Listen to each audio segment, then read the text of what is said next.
Allahu Allahu Allahu Allah. السلام علیکم ورحمۃ اللہ وبرکاتہ. رب اشرح لی صدری ویسر لی امری واحلل عقدۃ من لسانی یفقہوا قولی. اعوذ باللہ من الشیطان الرجیم. بسم اللہ الرحمن الرحیم. ذالک من انباء الغیب نوحیہ الیک. یہ خبریں غیب کی ہیں جو ہم بھیجتے ہیں تجھ کو. وما کنت لدیہم، اور تو نہ تھا ان کے پاس. اذ یلقون اقلامہم ایہم یکفل مریم، جب ڈالنے لگے اپنے قلم کہ کون پرورش میں لے مریم کو.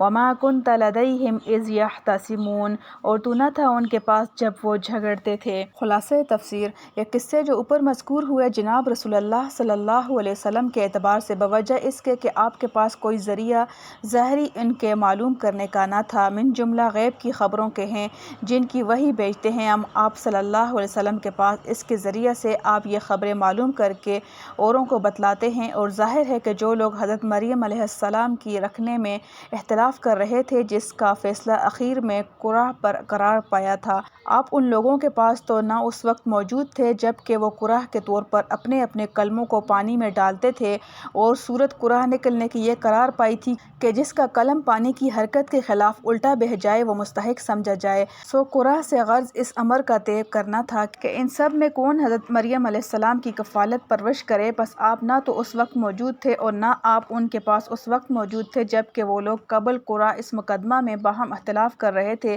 کہ جس کے رفع کی ضرورت کے لیے یہ قرآن قرار پایا.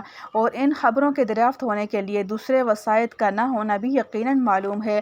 بس ایسی حالت میں یہ غیبی خبریں آپ صلی اللہ علیہ وسلم کی نبوت کی دلیل ہیں. معارف و مسائل: مسئلہ شریعت محمدیہ صلی اللہ علیہ وسلم میں حنفیہ کے مسلک پر قرآن کا یہ حکم ہے کہ جن حقوق کے اسباب شرع میں معلوم و متعین ہیں ان میں قرآن ناجائز و داخل قمار ہے.